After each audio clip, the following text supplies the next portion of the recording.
Les Combiners sont un élément central du lore de Transformers. Ces groupes, pouvant se combiner pour former un énorme robot, font partie de la licence depuis ses premiers jours. Et justement, aujourd'hui, nous allons parler des premiers personnages de ce genre, un groupe de Decepticons se transformant en véhicule de chantier et qui reste encore à ce jour le groupe de Combiners le plus célèbre de toute la licence, les Constructicons. Les Constructicons sont les tout premiers Combiners de l'histoire de Transformers, étant introduits dans le 16e épisode de la série d'animation G1 en 1984. Ils sont alors présentés comme une équipe de Decepticons créée sur Terre et qui allait servir à construire toutes les armes, ou plus largement toutes les inventions de Megatron. En plus de leur capacité de construction, ils sont aussi efficaces lorsqu'il s'agit de détruire et d'attaquer les Autobots, les 6 membres de l'équipe pouvant se combiner pour former Devastator, le premier Combiner de l'histoire de la licence, et sans aucun doute le plus iconique.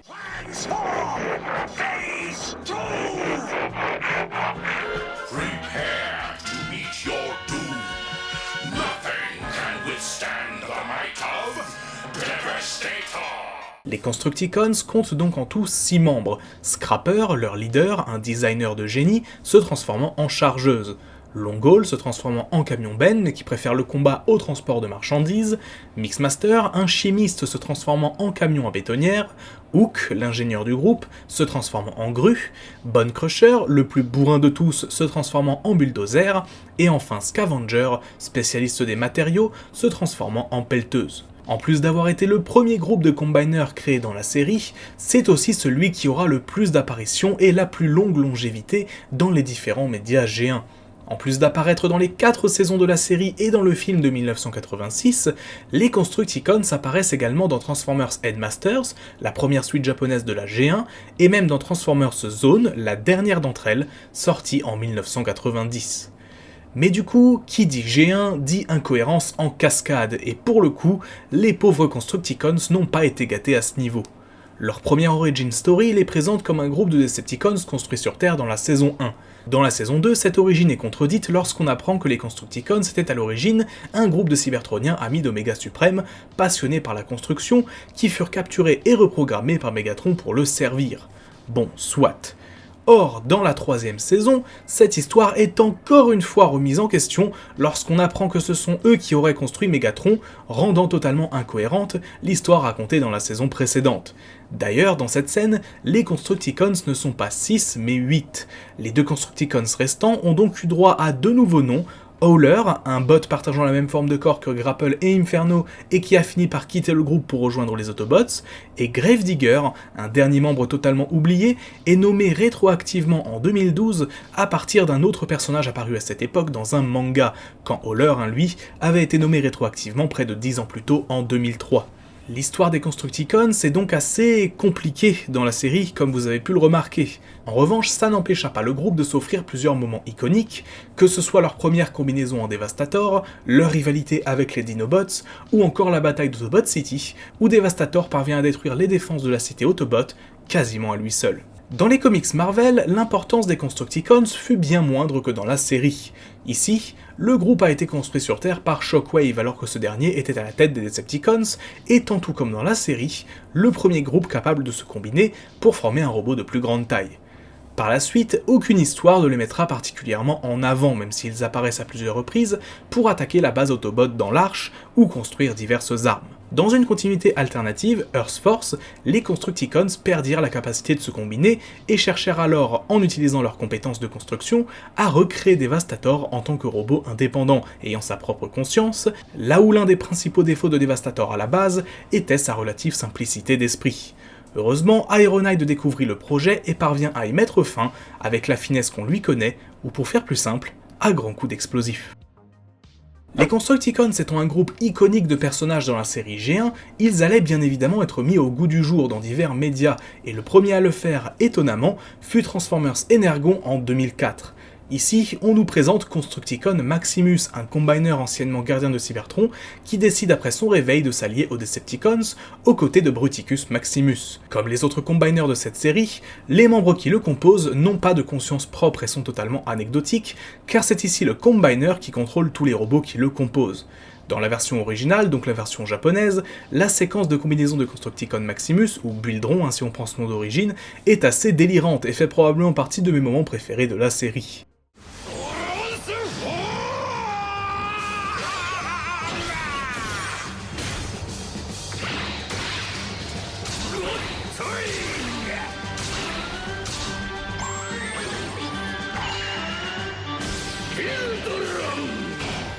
Les deux combiners Decepticons trouveront en face un seul combiner Autobot, Superior Maximus, qui, souhaitant se venger de ceux qu'ils considèrent comme des traîtres, fera tout pour les détruire, ce qu'il réussira à faire à la fin de la série, tuant à la fois Constructicon Maximus et Bruticus Maximus. Parallèlement, les Constructicons firent leur retour dans les comics G1, publiés par Dreamwave, fidèles à l'esprit de la série originale. Pas de contradiction cette fois, ils sont présentés comme des Decepticons existant depuis la période d'avant-guerre sur Cybertron, et étant arrivés sur Terre par la suite. Si leur caractérisation n'est pas très poussée, Devastator est au centre de l'un des moments les plus épiques de cette courte série de comics, lorsqu'il attaque San Francisco à la manière d'un kaiju, avant d'être vaincu par Optimus Prime, qui le fait s'écraser au fond de l'océan. Comme souvent, c'est Transformers Animated qui réinventa le plus les personnages, en proposant ici une nouvelle approche pour les Constructicons. Après la destruction du Allspark dans l'Arche, des fragments de ce dernier furent disséminés aux quatre coins de la région de Détroit, donnant parfois vie à des véhicules ou des objets inanimés. C'est exactement comme ça que sont nés les Constructicons ici, lorsque deux fragments entrent en contact avec des engins de chantier. Ainsi naquirent Mixmaster et Scrapper, deux bots assez simplets, mais qui aiment principalement deux choses, boire de l'essence et construire toutes sortes de structures. Le premier à les rencontrer n'est autre que Bulkhead, qui va rapidement se lier d'amitié avec eux, peut-être même un peu trop d'ailleurs. Mais quelques temps plus tard, il fut recruté par Megatron afin de construire son pont spatial sur Terre, avec bien sûr de bons barils d'essence à la clé. Il les fait alors officiellement intégrer les rangs Decepticons, leur donnant au passage leur couleur verte et violette, caractéristique de la G1. Après la destruction du pont spatial et la disparition de Megatron, Mixmaster et Scrapper retournèrent vivre leur petite vie avant qu'un troisième Constructicon, lui aussi né du Allspark, ne voie le jour. Dirtboss, un petit patron qui s'impose très vite comme le leader du groupe, forçant quiconque qui s'opposerait à lui à coopérer via un implant lui permettant de contrôler un autre bot. Le trio sera finalement vaincu par les Autobots et porté disparu suite à une explosion. Scrapper sera revu sur l'île des Dinobots ayant visiblement fait de Snarl son animal de compagnie, et sera recruté par Sari afin d'aller affronter Soundwave et les Autobots Optimus Prime qui étaient sous le contrôle de ce dernier. Durant la 4ème saison, si cette dernière avait vu le jour, les Constructicons auraient fait leur retour, Dirtboss et Mixmaster ayant survécu, et ils auraient développé la capacité de se combiner pour former Devastator, un Devastator qui aurait été ici la combinaison de seulement 3 robots. En apparaissant dans le second film de Michael Bay, les Constructicons eurent droit à un coup de projecteur énorme qui leur assura une popularité conséquente auprès de la nouvelle génération de fans. Dans cette continuité, les Constructicons ne sont pas tant une équipe qu'une sorte de sous-espèce de Transformers à part entière. En effet, dans les comics dérivés de Revenge of the Fallen, on apprend que ces robots ont été créés à l'époque où la dynastie des Primes traversait la galaxie pour récolter l'énergie des étoiles. Ils étaient notamment chargés de la construction des machines destructrices de soleil, comme celles que l'on voit dans le film. Ainsi, les Constructicons ne sont ici que des êtres avec pour seul but de construire ces fameuses machines et de servir les Primes. Chacun d'entre eux existe en de multiples exemplaires. En réalité, il existe, ou il a existé en tout cas, des centaines voire des milliers de versions de chaque Constructicon. Dans les films, ces robots ont donc choisi de travailler pour les Decepticons, et ce sont notamment eux qui vont ressusciter Megatron dans l'océan. Plus tard, on les revoit lors de la bataille finale en Égypte. Si plusieurs d'entre eux font office de chair à canon pour les Decepticons, 9 autres se rassemblent au pied d'une des pyramides et se combinent afin de former Devastator, un énorme monstre, dans tous les sens du terme, qui va détruire le monument afin de révéler la machine du Fallen. Il parvient à détruire le haut de la pyramide avant d'être abattu à distance par un canon électrique présent sur un porte-avions américain.